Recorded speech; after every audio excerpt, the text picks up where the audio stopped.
Top quality और consistent performance के लिए सिर्फ सिल्वर पंप। टॉप क्वालिटी और कंसिस्टेंट परफॉर्मेंस के लिए सिर्फ सिल्वर पंप, नाम याद रखना। स्वराज्य दिनाच्या मनापासून हार्दिक शुभेच्छा देतो।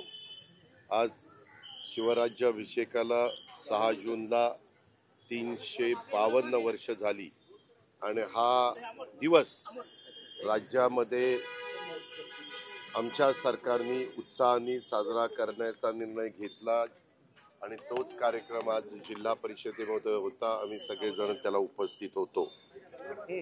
आता आज आम्ही जिल्हा परिषदेमध्ये संकेतस्थळ हे NICच्या प्लॅटफॉर्मवर तयार करण्यात आलेलं आहे आणि ते आपल्या जिल्ह्यातल्या नागरिकांच्यासाठी ग्रामस्थांच्यासाठी आपण आज ओपन केलेले आहे। त्यांना सुलभ वापरण्याच्या करता उपलब्ध करून दिलेलं आहे। आपल्याला सगळ्यांना माहिती आहे अलीकडच्या काळामध्ये AIचा वापर, आर्टिफिशियल इंटेलिजन्सचा, कृत्रिम बुद्धिमत्ता मोठ्या प्रमाणावर सगळ्या जगामध्ये चाललेला आहे। आपला भारत देश पण त्याच्यात मागे नाही, भारत देशाने पण त्यात पुढाकार घेतलाय, आपल्या महाराष्ट्राने पण घेतलाय आणि त्याचाच एक भाग म्हणून आम्ही इथं इंटेलिजंट वर्क्स मॅनेजमेंट सिस्टम यामध्ये जिल्हा परिषदेमार्फत करण्यात येणाऱ्या जे काही बांधकाम आहेत, बऱ्याचदा आमच्याकडे तक्रारी करतात, आपण बातमीदार आहात, आपण पत्रकार आहात, आपल्यालाही माहिती आहे की कधी कधी चुकीच्या गोष्टी घडतात आणि त्याच्यामुळे ह्या बांधकामाची माहिती एकाच डॅशबोर्डवर उपलब्ध झाली तर त्याचा फायदा सगळ्यांनाच होतो आणि त्यामधून अंदाजपत्रक, मोजमाप, वर्क ऑर्डर, बिलिंग अशा प्रकारची सोय त्याच्यामध्ये देण्यात आलेली आहे। त्याच्यामुळे कधी कधी काम करून देखील कारण नसताना बिलं थांबायची ती आता तिथे तर थांबणार नाहीत। संचित प्रणालीमध्ये आपल्या पुणे जिल्हा परिषदेच्या कर्मचाऱ्यांना मंजूर करण्यात येणारं सेवानिवृत्ती देण्याची जी सोय आहे, खूप तक्रारी असतात की बाबा ते सेवानिवृत्त होतात आणि नंतर सेवानिवृत्त झाल्यावर 2-3 महिने, 4 महिने, 5 महिने हेलपाटे घालावे लागतात।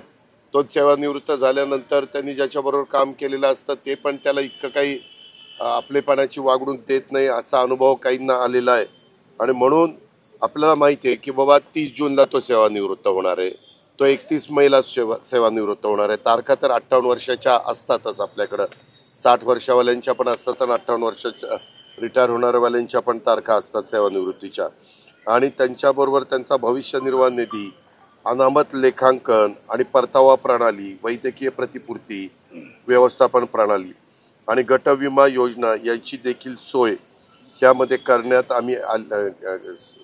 करण्याचा निर्णय पुणे जिल्हा परिषदेच्या CEO आणि त्यांच्या सगळ्या टीमनी घेतला। त्याची पण आज मी उद्घाटन केलं। आता इथून पुढं आपल्या पुणे जिल्हा परिषदेमध्ये रिटायर ज्या दिवशी होईल त्याच दिवशी त्याला त्याचे सगळे पैसे मिळतील।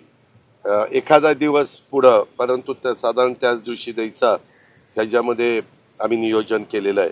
ग्रामपंचायतीची डिजिटल झेप यामध्ये ग्रामपंचायतीमधील मालमत्ता धारकांना QR कोडद्वारे ग्रामपंचायत कर भरण्याची सोय केलेली आहे। काय आहे, काही आमचे कर्मचारी, काही लोक व्यवसायाच्या वगैरेच्या निमित्तानं, नोकरीच्या निमित्तानं बाहेर असतात आणि त्यांना त्यांच्या गावाकडचा कर भरणं सोपं जावं म्हणून ही व्यवस्था केलेली आहे। तो मुंबईत असो, पुण्यात असो आणि गावाकडच्या त्याच्या घराचा कर त्याला भरायचा आहे, त्यावेळेस त्या QR कोडच्या द्वारे तो त्याच्या मूळ जे गाव आहे, जे मूळ ग्रामपंचायत आहे तिथं त्याचं घर आहे, त्याचा कर तो भरू शकणार आहे।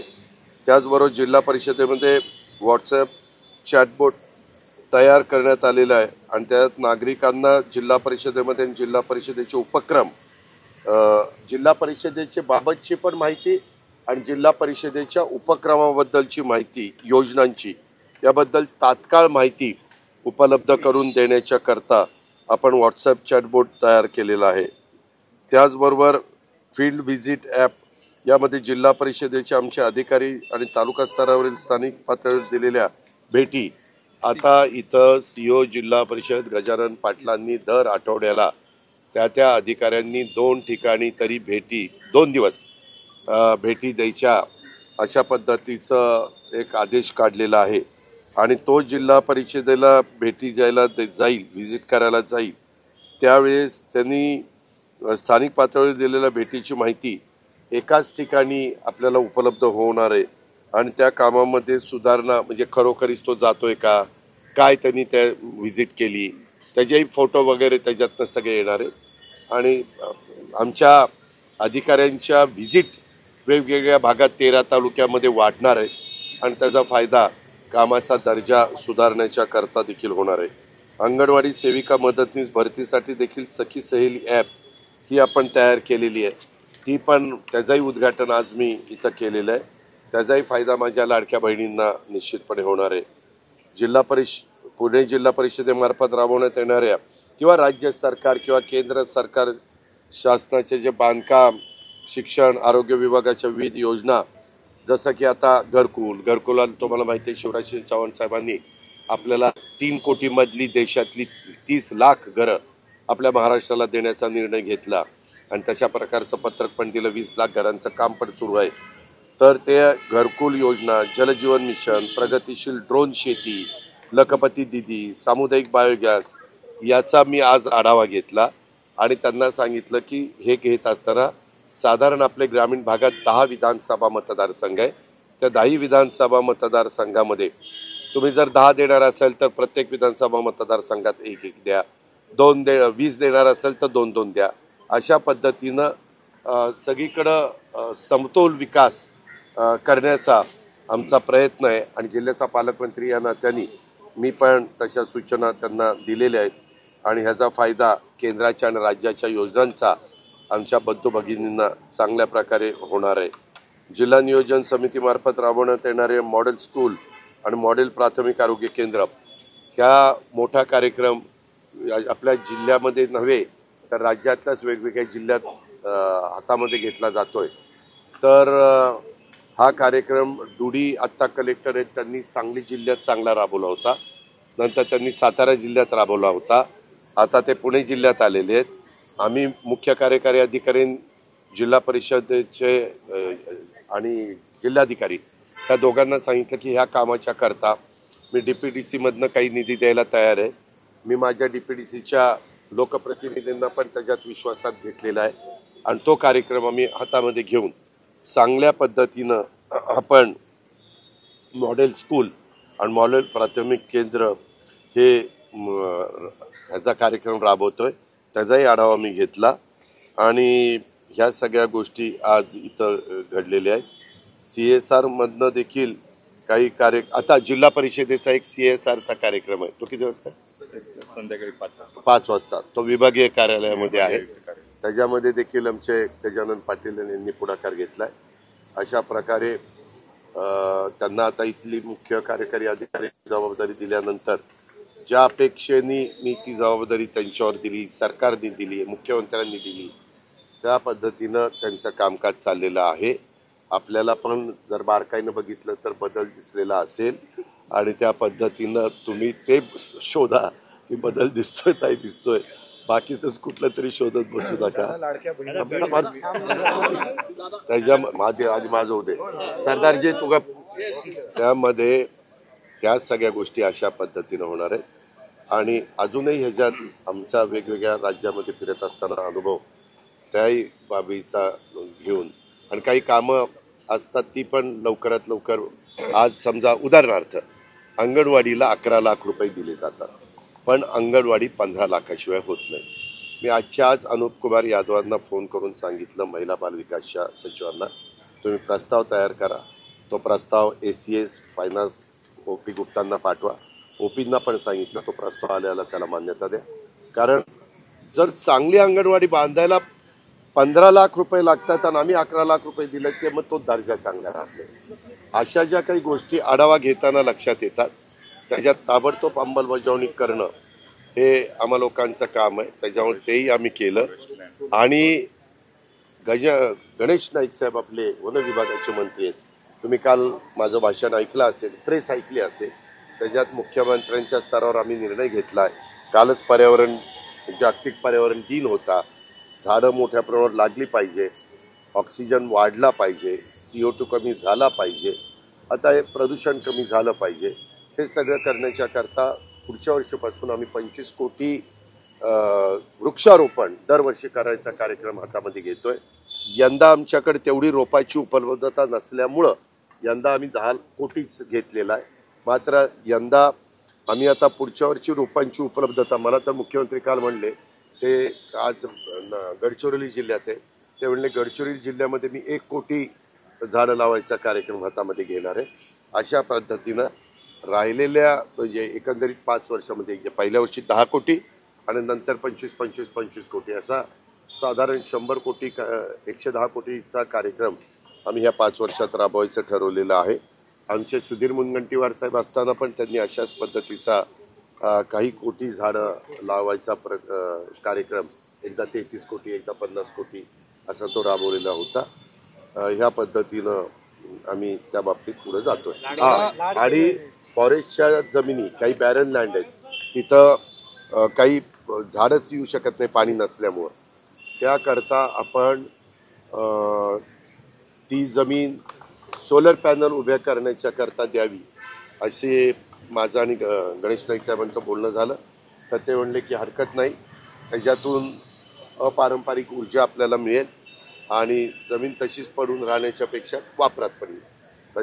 त्याहीबद्दलचं ते आता निर्णय घेतात, त्याची पण अंमलबजावणी होईल.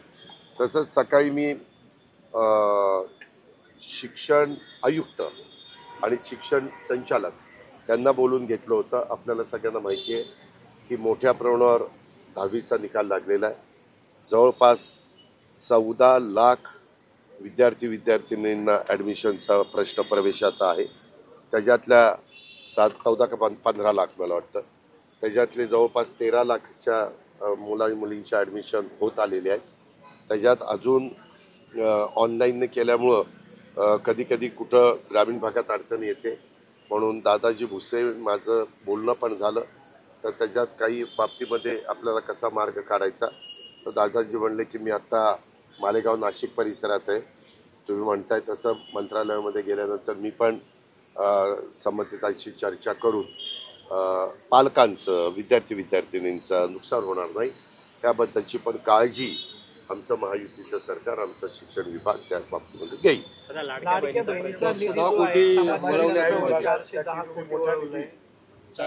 त्याबद्दल आपण राज्याचे मुख्यमंत्री देवेंद्र फडणवीस साहेबांनी स्टेटमेंट केलेलं तुझ्या ऐकण्यात आलं नाही का? 1 मिनिट. राज्याच्या प्रमुख ज्यावेळेस स्टेटमेंट करतात ते अंतिम उत्तर त्या बाबतीतलं असतं. कारण नसताना काही जण याची चर्चा चुकीच्या पद्धतीनं करतात. आम्ही प्रचंड बहुमताने जनतेने आम्हाला निवडून दिलेले आहे. त्या कुठल्या घटकावर अन्याय करण्याच्या करता नाही, न्याय देण्याच्या करता. उलट यंदाच्या अर्थसंकल्पात मी तुम्हाला आकडेवारीनं सिद्ध करून देईन की गेल्या वर्षी माझ्या सामाजिक न्याय विभागाला आणि आमच्या आदिवासी विकास विभागाला जो काही निधी दिलेला होता त्याच्यात 39 ते 41% आपण वाढ केली आणि अधिकचा निधी तिथं दिलेला आहे. त्या संदर्भात माझं एवढंच आव्हान मंत्रिमंडळातल्या सगळ्या सहकाऱ्यांना आहे. दर आठवड्याला आपण मुख्यमंत्र्यांच्या नेतृत्वाखाली कॅबिनेट घेत असतो. मुख्यमंत्री सगळे हजर असतात. हे जे काही प्रश्न असतात हे जर त्या व्यासपीठावर उपलब्ध केले तर ते प्रश्न मग तिथं एकनाथराव शिंदे असतात, स्वतः प्रमुख देवेंद्रजी असतात, अजित पवार असतात, ज्यांना प्रश्न उपस्थित करायचे ते पण सगळे तिथं असतात. तर कारण नसताना गैरसमज होणार नाही. काही जण बोलून जातात परंतु त्याच्यात हे निर्णय होतात हे पूर्ण मंत्रिमंडळ घेत असतं. त्याला मंत्रिमंडळाची मान्यता असते, त्याला विधिमंडळाची मान्यता असते, त्याला दोन्ही सभागृहाची म्हणजे विधानसभा विधान परिषद अशा पद्धतीनं ह्या सगळ्या गोष्टी चालत असतात. त्याच्यामुळे कधी आम्ही आज ज्यावेळेस शिवराज्याभिषेकाचा दिवस साजरा करतोय त्या छत्रपती शिवाजी महाराजांनी रयतेचं राज्य निर्माण केलं त्यावेळेस 18 पगड जाती 12 बलुतेदारांना बरोबर घेऊन राज्य स्थापन केलं, निर्मिती केली, सगळ्यांना बरोबर घेऊन गेले. त्याच विचारधारेने राजर्षी शाहू महाराज, महात्मा ज्योतिराव फुले, आणि डॉक्टर बाबासाहेब आंबेडकर या महाविभूतींच्या विचारानेच आम्ही पुढे चाललेलो आहे. त्याच्यामुळं असं कदापिही आमच्या महायुतीच्या सरकारच्या वतीनं माध्यमातनं असं कुठल्या घटकावर अन्याय होणार नाही. अरे मी सांगितलं ना, अरे हे सगळंच तर ती तक्रार मुख्यमंत्री आमच्या सगळ्यांच्या देखत करायची. म्हणजे मग ती तक्रार केली का नाही ह्याच्यात काय होतं, काहींना बातम्या द्यायला विषय नसतात. मग अशी बातमी आली की मग विषय मिळतो आणि मग बातम्या सुरू होतात. पण आम्ही एकोप्याने कारभार करतो. त्याच्यामध्ये कुठं भांड्याला भांडं लागत असेल तर आपण त्याच्यातनं मार्ग काढू. पण कारण नसताना गैरसमज निर्माण करून समाजामध्ये, कार्यकर्त्यांच्यामध्ये, नागरिकांच्यामध्ये, पत्रकार मित्रांच्यामध्ये कुठल्या गोष्टीला वाव देऊ नये. बीड जिल्ह्यामध्ये निधी कमी असल्यामुळे आमदारांना घर भाडं जे आहे ते मिळालं नाही म्हणून नाराजी आहे आमदारांची. नाही रे, बीड जिल्ह्यामध्ये तुला कोणी सांगितलं? कुठे सांगितलं? अरे संजय शिरसाट मी मगाशी उत्तर दिलं. तुला कळत नाही का रे? एक उत्तर दिलेलं. तो आमदार म्हणले, संजय शिरसाट आमदार नाही, ते मंत्री आहेत, ते छत्रपती संभाजीनगरचे पालकमंत्री.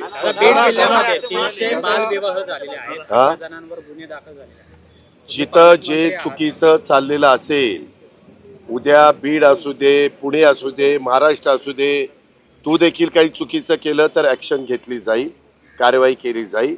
त्याच्यामध्ये जो कोणी दोषी असेल त्याच्या संदर्भातले निर्णय घेतले जातील. संजय राऊत आम्ही ठाकरेंचं कौतुक करतायत की एकत्र आले तर आम्ही गोड. तुला काय वाईट वाटतं? त्यांनी कौतुक केलेलं तुझं काय? अरे हे का, ज्यांच्या सद्विवेक बुद्धीला समोरून ज्यांना योग्य काही करावं असं वाटतं ते त्यांनी करावं. स्वतः तो त्यांना अधिकार दिलाय. तुला कसं बातमी दाखवण्याचा अधिकार दिलाय ना, कुठली बातमी दाखवायची, कशी, तशा पद्धतीनं त्यांना जे वाटतं ते बोलून दाखवलं. आता तो त्यांचा वैयक्तिक प्रश्न आहे, त्याला मी कसं काय उत्तर? दादा अमोल मिटकरी आणि लक्ष्मण हाके ज्या पद्धतीने मला त्या गोष्टीची लक्षच बोलायचं. मला ते जे काही संभाषण झालेलं आहे ते अजिबात आवडलेलं नाही. इतकी आपल्याला महाराष्ट्राच्या जो यशवंतराव चव्हाण साहेबांना पण मी आता नतमस्तक, म्हणजे त्यांच्या पुढे नतमस्तक झालो, त्यांना पुष्पहार पुतळ्याला अर्पण केला. सुसंस्कृत महाराष्ट्राचं राजकारण कसं असलं पाहिजे, सुसंस्कृतपणा कसा असला पाहिजे, प्रत्येकाने काय वाक्य बोललं पाहिजे, कशा पद्धतीनं बोललं पाहिजे, हे प्रत्येकाला तारतम्य असलं पाहिजे. काही विकृती असतील त्या विकृतीला फार महत्व देण्याचं कारण नाही. पुणे पोलिसातील काही एकेकाने विचारलं नाही तर पुणे पोलिसातील काही अधिकारी आणि कर्मचाऱ्यांवरती आरोप होताना दिसत आहेत. मग ते तत्कालीन पोलीस अधिकारी आहेत, काही विद्यमान पोलीस अधिकारी आहेत, आरोप होताना दिसले. त्या आरोपात तथ्य, एक मिनिट, त्या आरोपात तथ्य असेल तर आमच्या राज्याचं गृह विभाग आणि ते त्यांची जी ज्यांच्यावर जबाबदारी ते देवेंद्रजी फडणवीस साहेब योग्य ती कारवाई करते. दादा तुमचा वर्धापन दिन आहे 10 जूनला, तिकडं तुमचं राष्ट्रवादी काँग्रेस शरद पवार पक्ष आहे ते पण 26वाच वर्धापन दिन म्हणतायत. दोघं म्हणजे राष्ट्रवादीची स्थापना 10 जून 1999 झाली. त्याच्यामुळे दोघांचाही वर्धापन दिन 26वाच येणार ना. नाही असं हे उगीच कुठले तरी वाद काढू नको. मी काही त्याला उत्तर देणार नाही. त्यांनाही करण्याचा अधिकार, वर्धापन दिन साजरा करण्याचा अधिकार आहे आणि मलाही वर्धापन दिन साजरा करण्याचा अधिकार आहे. मनसे आणि शिवसेना एकत्र येणं गरजेचं आहे महाराष्ट्राच्या. त्यांचा हे का, राज ठाकरे साहेब मनसेचे प्रमुख आहेत ना, उद्धव ठाकरे साहेब उभाटाचे प्रमुख आहेत ना, इंजन आणि मशाल त्या दोघांच्या प्रमुखांनी काय निर्णय घ्यायचा त्यांचा अधिकार आहे. तू नीट चर्चा करून काय उपयोग आहे? दोन्ही राष्ट्रवादी त्या संदर्भात ती दोघं निर्णय घेतील ना, तुला काय पोट? अरे बाबा, त्याच्या संदर्भातला निर्णय त्या पक्षाचे नेते घेतील ना. चर्चा सुरू आहे. एक मिनिट याव का मी तुम्हाला खरंच सांगतो पत्रकार मित्रांनो, अलीकडे तुम्हाला TRP वाढवणारे विषय त्या ठिकाणी मिळत नाही, म्हणून तुम्ही आम्हाला मग थांबवता आणि आणखी पुढे घेता आणि काहीतरी प्रश्न विचारता. म्हणाले की राष्ट्रवादी संपवण्याचा प्रयत्न केला जातो. हे बाबा एक मिनिट, ठाकरे संपवण्याचा प्रयत्न तुम्हाला त्यांना जे काय वाटतं ते त्यांनी म्हणलं, तो त्यांचा अधिकार आहे ना. मी म्हटलंय का तसं? दादा महाराष्ट्रात 2 ब्रँड आहे असं म्हणलं तर ठाकरे ब्रँड आणि प्रवास ब्रँड. संपवण्याचं काम ब्रँड कधीच संपणार नाही. अरे बाबा तिसरा ब्रँड तुला माहिती नाही, तुझा तिसरा ब्रँड आहे. दादा ईडीची छापे मुंबईमध्ये ईडीची छापे. अरे बाबा एक मिनिट थांबा. ज्या एजन्सी निर्माण केलेल्या आहेत, ज्यांना स्वायत्तता दिलेली आहे, ज्यांना चौकशी करण्याचे अधिकार दिलेले आहेत, उद्याच्याला इन्कम टॅक्सवाले असतील, EOW वाले असतील, ACB वाले असतील, ED वाले असतील, CID वाले असतील, CBI वाले असतील, यांना जो अधिकार दिलेला आहे त्या पद्धतीने होणार ना. जर त्याच्यामध्ये काही चुकीचं घडलेलं असेल तर पुढची ॲक्शन होतील, चुकीचं घडलेलं नसेल तर ते सगळी त्याची तपासणी करतील आणि सोडून देतील. दादा स्थानिक स्वराज्य निवडणुकांसाठी 200 कोटींचा निधी घोषित केलेला होता तुमच्या सरकारने, तो मिळालेला नाही, त्यामुळे निविदा रद्द झालेल्या आहेत. त्यामुळे यंदाचा पावसाळा सुद्धा मला हे बघ, सगळं काही माझ्या डोक्यात कॉम्प्युटर सारखं नाहीये.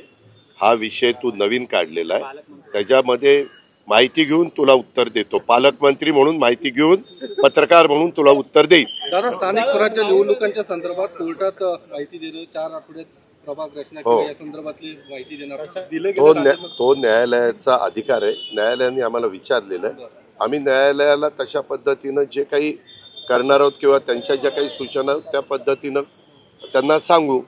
ते त्यांनी सांगितलेल्या काळातच होण्यासारखं असेल तर ते आम्हाला करावंच लागेल, आणि ते तेवढ्या कमी काळात शक्यच नसेल तर तसं आम्हाला लक्षात आणून द्यावं लागेल.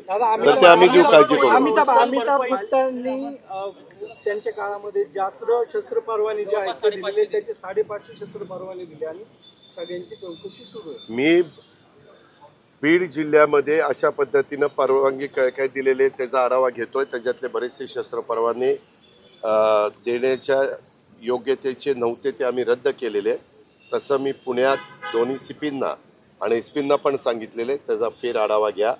जसं परवा तुमच्या एका पाहणीत आलं की एक इथं नाकारलं, पण सतेज पाटील राज्यमंत्री असताना त्यांनी ते ओव्हररूल केलं. त्यांना तो ओव्हररूल करण्याचा अधिकार आहे आणि त्यांनी ते दिलं. अशा प्रकारे जे काही घटना घडल्या त्याचा आपण फेर आढावा घेऊ आणि त्याच्यात एखाद्या काही लोकांना द्यायला नको असताना दिलं गेलं तर ते रद्द करू. युवा सेनेचा पदाधिकारी त्यांनी स्वतःवर गोळीबार करून घेतला, बनाव केला. अरे ते चौकशी करते ना पोलीस. आता मला माहिती आहे, मी त्याला विचारू का रे बाबा तू बनाव केला. त्या संदर्भामध्ये पोलीस यंत्रणा चौकशीचं काम करेल आणि त्या चौकशीमध्ये जे काही तथ्य पुढे येईल आणि जे काही चुकीचं घडलं असेल तशी कारवाई होईल. मोठा भाऊ कोण? मोठा भाऊ कोण? कुणी विचारलं? कुणी विचारलं मोठा भाऊ छोटा भाऊ? नाही, ते 105 म्हणतात आणि 105 वर आम्ही ठाम आहे. प्रत्येकाला, सर्व पक्षांना सगळ्या जागा लढण्याचा अधिकार आहे. प्रत्येक तसं मांडूही शकतं. ज्यावेळेस निवडणुकाचं ॲक्च्युली फॉर्म भरण्याची वेळ येईल त्यावेळेस आम्ही महायुती म्हणून तिघही पक्षांचे प्रमुख एकत्र बसू. रामदास आठवलेजी आणि इतर आमचे सहकारी आहेत त्यांनाही त्याच्यात विश्वासात घेऊन तो निर्णय आमचा आम्ही घेऊ. त्यावेळेस सांगू, आत्ता काही इतकी घाई करण्याचं कारण नाही. पण आता प्रत्येक पक्ष आपापल्या परीनं पक्ष संघटना वाढवण्याच्या करता, सभासद नोंदणीच्या करता काम करतायत आणि तो काम करण्याचा प्रत्येकाला अधिकार आहे, मोठा आहे. कुठल्या एप्रिलची? मी परवाच्याच कॅबिनेटमध्ये मुख्यमंत्र्यांनी आम्ही दोन्ही उपमुख्यमंत्र्यांनी सूचना केल्या. जसे पंचनामे होऊन प्रस्ताव त्या तालुक्यातनं जिल्ह्यातनं विभागीय आयुक्तालयात आणि तिथून मंत्रालयात येतील तसे आम्ही मान्यता देतोय. बऱ्याचशा ठिकाणी पशुधन जे काही दगावलं त्यांचे चेक गेलेले आहेत, त्यांच्या अकाउंटला गेलेले आहेत. वाटल्यास नंबर पाहिजे असतील तर ते मी देऊ शकतो. धन्यवाद.